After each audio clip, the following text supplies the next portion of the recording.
So the other day, I reacted to the new Dragon Age official release date trailer, and as a fan of the Dragon Age franchise, I gave my own opinions on it, but I started thinking maybe I'm biased.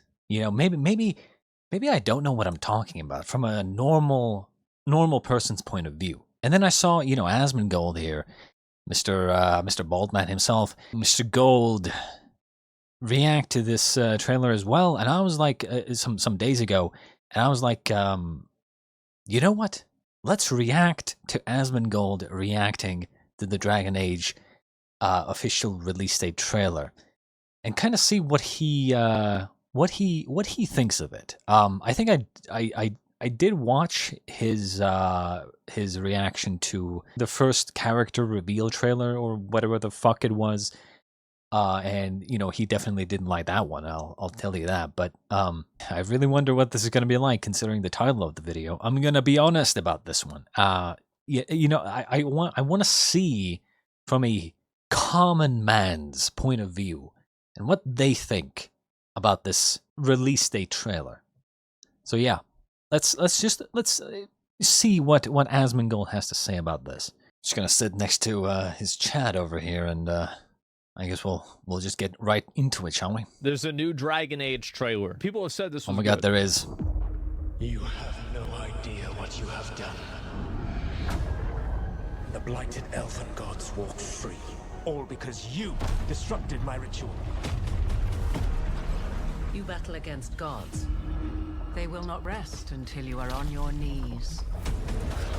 Fearful, cowering, helpless in the face of such power.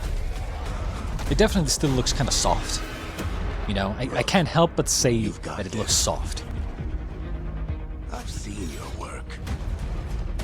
You're clever, adaptable. Okay. And you don't He seems know to when enjoy it quit. so far. I mean, he's I can't. I have to pause it. So, after reacting to it the first time, right, I actually looked at it again after the recording, and this thing, listen to this music. To quit. It's so bad. The moment I hear that little, like, that horn or whatever, Know when to quit. I'm thinking some sort of fucking hip hop modern type of like cringe music is about to play. It's so bad. The music in this one is so bad. You want allies to go after the gods? But yeah, it looks soft. I've you got know, places to look. what are people saying? Where do we start? Yap. They showed this in the demo, I'll that be part. damned. A griffin. In war. Looks like 2010, 2015 graphics. Yep. Well, the thing is, it's not the graphics that look dated. It's more like it's just the art style that makes it look like something that could have come out in like 2010 to 2015. Oh. What is happening to me? Fortnite Baldur's Gate 3, cool. someone said. Oh, does it like it? Does it like it? Draw the dragon out into the open. Then attack. You and me work. Does him not pausing in the middle of it mean that he's liking it or not liking it? These are the times in which legends are born or slain. Well, this is a lot better than the first one, I'll tell you that. True. Our gods are bad. I mean, it's hard not to be, but still, it's still True. a lot better. How do we stand against that? A lot of chewing. I believe in all of us, so let's get it done. I think the main problem with this trailer is the music. That's the biggest problem with this trailer. If they actually had like I don't know. So, for instance, right? I not to pause this again, but like I've talked about how I wish Dragon Age would, like, as much as Inquisition's music was good, I really wished that they I really hope that they go back to Dragon Age Origins music again. Like if you play Dragon Age Origins and then you play Dragon Age Inquisition, right? The main menu theme, right? In Origins, it's like a woman, a female vocal, very prominent female vocal type of song / like OST. But in Inquisition, they went from the singular female vocal to like men chanting, very much like Skyrim-esque, right? Very much like Elder Scrolls did, right? And I kind of wish they would go back to that, like that singular female vocal singing type of soundtrack and music and singing. That's cool. Like this I mean, I get it. This is just this is the trailer music, but like still, you know, it's kind of like, come on, stop doing the stupid fucking trailer music. It's so like, ugh. So it comes out on Halloween. Is that when Halloween is? Yeah, this definitely was way better than what they had shown before. Like, I'll tell you that. Like, it was way better. I'm gonna be honest. I really don't think the game looks very good. And I think that it might look problematic enough to where, like, I think it might take away from the game. I think, like, visually the game, yeah, it looks like it's like a 2015 game. Like, I mean, I would say it comes down to the art style. It's just the art style. It's the art style automatically just makes it seem because it's so soft and it's like almost like cartoony art style. It's like a soft, like kind of like that guy says in the chat, right? Like as you can see, right? Like it almost looks plastic. It looks cartoony. It looks like a Disney filter, right? The art style is very cartoony, and you can't really make that look like it's from 2024. Like recently, I've been playing a lot of Dragon's Dogma 1. I told you guys. It's the style. And I feel like the aesthetics for Dragon's Dogma 1 are preferable to this. I think especially with like the dragon, if you like, I don't know if it shows. Yeah, I look at that, it just really doesn't look very good. And there's this like they went darker. Yeah. I mean, it looks soft. They removed the what's this here? They removed the ability to use companions. You control only the main character. Everything the sharpness looks so smooth. Isn't there. Yeah, I don't know. I mean, like, I'll tell you this, soft. right? I'll definitely play the game. Like, it's not even a question, right? Like, I'll definitely play the game. But, I mean, my expectations for it... Will he? The way it seems like to me... it seems like a cheesier, more story-driven version of, like, Dragon's Dogma 2. Where, like, you have different, like, units, or, like, Grand Blue Fantasy. True. Where you have, like, different units that you have, like, that are, like, pseudo-control over them. With, like, I would say probably a very vanilla story.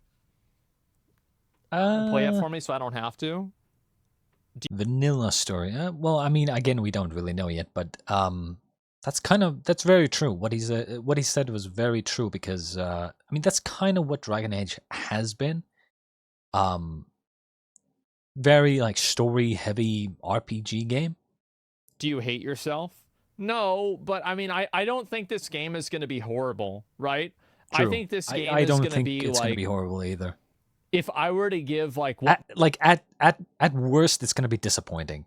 I think it's probably going to be good, but it's not going to be anything like the previous Dragon Age games, and at most, it's probably going to be, you know, disappointing to previous Dragon Age fans. My expectation is, and like this doesn't mean anything, but like my expectation is like a 6.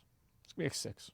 Sugar-free story, vanilla story. Yeah, I mean, depends on the story. Depends on absolutely will be below how mid. good the story is going to be. I think in know. terms of gameplay, it's probably going to be a 6 or a 5, right? Like I don't think they're going to be able to do anything super special with the gameplay. So I think the gameplay is going to be like a 5 or 6, just average kind of, you know, it's whatever, right? But again, to me, as a Dragon Age fan, the franchise has never really been about the combat or gameplay to me. Like, again, not everyone plays the games the same way I do, and it's not like I play on like casual mode or anything, right? But to me, the main appeal of Dragon Age comes from how it's presented. A very like role play type of, like, you create your own character, you go through this story with these characters that you can like romance and just have a traditional fantasy hero's journey type of story, right? Where you can be part of the story. You know, I've talked about how, you know, how a lot of people have wanted BioWare to shut down, right? And my reply to that is always, the reason I don't want BioWare to shut down or get shut down or whatever, or go out of business, is because BioWare and Dragon Age, by extension, is like they're basically one of two, along with Larian, right?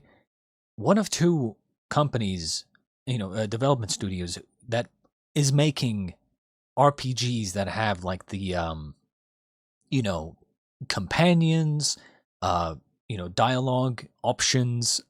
You can create your own character. You can, you know, it's an RPG. You know, they're one of very, very few like big studios that can actually pull off a big game like this, a big RPG with companions and like dialogue options and choices, and there aren't any others. There just aren't. You might have indie games trying to like imitate something like this, but you're not gonna have indie games having massive amounts of content in the game, custom character, companions, everything voice acted, like some sort of like grand story. Like, you're just not gonna have all these pieces put together by some indie studio. You're just not gonna, right? And by indie, I mean like a small studio, right? Like, don't want to get into Larian being an indie studio, but you get my point, right? That's why I want Dragon Age: The Veilguard to be successful, so that they can keep making games like this. Oh, I mean, like, I think it lacks a certain type of like fantasy grit to it. Like, I this agree. was, in my opinion, the only cool part. I think this was badass. Everything else was like kind of, what's a 10 though? Elden Ring, obviously. Yeah, Elden. I'm sure he would disagree, but I would not give Elden Ring more than an 8 out of 10. And the reason I do that, you know, before you try to kill me, is Elden Ring, in reality, has no story. It doesn't. You can try to argue with me and say that Elden Ring has a story and, you know, this and that and that and the third thing. It does not have a story. Elden Ring does not have a story. It has lore, sure. It does not have a story. The story is, you are chosen one. Go kill the other people, get their thingies, and then become Elden Lord. It's like, for what reason? Why? Who are you? Why are you so special? No one cares. No one fucking cares. Elden Ring does not have a story, right? It has an excuse of a story. It's an excuse for the player to do what they're doing, to fight big dudes, big monsters, big whatevers, right? And to me, it's like, when you have no story, you are not going above an 8, right? You can get up to an 8 with a good story, with shit combat and shit gameplay, but you need both good gameplay and good story to go past an 8. You cannot do it with only one. That's why, like, I never give games like Elden Ring and you know, just games that have good gameplay more than an 8. 8 is like the top of the top without all the pieces. To go past an 8, for me, personally, you need to have all the pieces. You need to have everything. And once you have everything, then you can get to a 9, and then you need to do everything perfectly to get a 10. And Rings the 10. Like, yeah, Baldur's Gate 3. Dragon's Dogma 2, I think, is a 9, right? Would I give Baldur's Gate 3 a 10? Ooh. I think Baldur's Gate 3... I think I would have given Baldur's Gate 3 a 10 if I hadn't played the ending. Yeah. I would say Baldur's Gate 3, it's not a 10. They definitely blundered the ending, I would say. The ending was definitely kind of like, having